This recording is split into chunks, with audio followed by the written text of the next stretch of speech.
Eccoci qua. Allora, come tutti i mesi, da quando stiamo facendo questa coperta annuale, vi faccio l'aggiornamento a circa metà del mese. Quindi io ho fatto 15 righe, quindi siamo al 15 aprile, quindi siamo proprio giuste giuste, per vedere come dovrebbe procedere il lavoro. Innanzitutto rivediamocelo dall'inizio, quindi abbiamo gennaio, febbraio, marzo e aprile. Innanzitutto mi piace tantissimo il fatto che con aprile proprio ci sia un cambio netto di colori, è molto più acceso, molto più allegro, perché è proprio il mood che si sente ad aprile, cioè si sente che ad aprile sta cambiando qualcosa, è cambiato qualcosa e si va verso l'estate.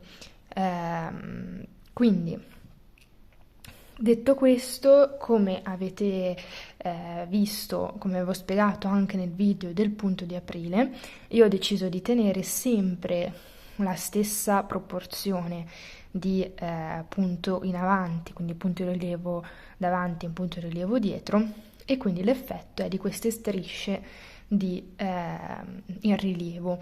Se invece avete deciso di fare per due righe l'alternanza righe davanti e righe dietro in un modo e due righe successive alternato, quindi dove trovate la maglia bassa avete fatto la maglia alta, cioè scusate, dove avevate trovato la maglia in rilievo dietro avete fatto la maglia in rilievo avanti e viceversa, allora avrete una struttura un po' più a cubi, quindi a scacchi diciamo, mentre io ho preferito lasciare questa regolarità, perché appunto il filato era molto già colorato e volevo una cosa un po' più tranquilla, un po' più geometrica. Questo è un punto che tende a stringersi, un po' come il primo che abbiamo fatto, quindi quello di gennaio, però anche qua ho verificato che tirando per bene si sistema tutto e vedete rimane abbastanza preciso con quello precedente, no? In questo modo, quindi poi si tratterà solo di stirarlo esattamente come abbiamo fatto per gennaio. Detto questo, vi ridò due informazioni perché in molti me lo state chiedendo. Allora, la quantità di filato che va usato ogni mese è abbastanza imprevedibile, nel senso che come abbiamo detto all'inizio di questo progetto, io i mesi e i punti li scelgo e li penso, diciamo, in divenire, quindi non riesco a calcolare bene. Se state seguendo proprio il progetto per filo e per segno, io ho strutturato tutto e vi lascio il link in descrizione dove c'è il video di introduzione in cui faccio diciamo, ricapitolo tutti quelli che saranno i colori e i filati utilizzati durante la coperta annuale, ma sono tutti blocchi di 5 gomitoli. In alcuni mesi ne useremo 3, in altri 2. Un po' magari capiterà che invece serviranno tutti e 5, non lo so. Però ho dovuto fare questa scelta, diciamo, di filato perché mi permetteva di usare lo stesso filato in variazioni di colori diverse, ma avere sempre lo stesso tipo di filato e poter quindi fare una coperta con fasce molto diverse, ma in cui il filato fosse poi lo stesso, no? Quindi anche come spessore, come grandezza e come resa. Quindi questa è un po' la difficoltà nel dirvi quanta lana serve, quanta filato serve, perché appunto alcuni stanno seguendo i punti e non il filo, quindi fanno gli stessi punti ma con altri filati. Altri hanno appunto cambiato completamente le cose, che va benissimo, è la bellezza di questo progetto, però rende molto molto complicato spiegare o ipotizzare quanta lana serva.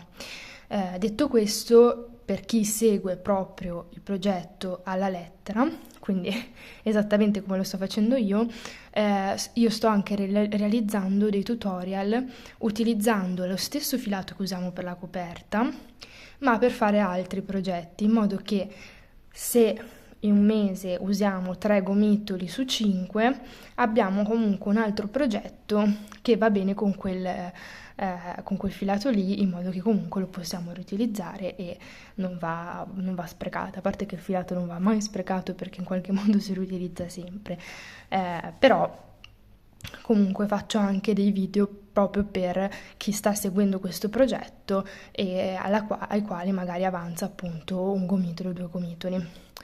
Detto questo, invece un'informazione un po' più precisa ce l'abbiamo, che è la lunghezza, quindi l'altezza, diciamo, di ogni singolo mese, che viaggia attorno ai 20-23 centimetri. Perché? Perché appunto noi stiamo facendo una coperta singola, una coperta da divano alla fine, la cui lunghezza standard è di 240 centimetri, che appunto 20 per 12 fa 240.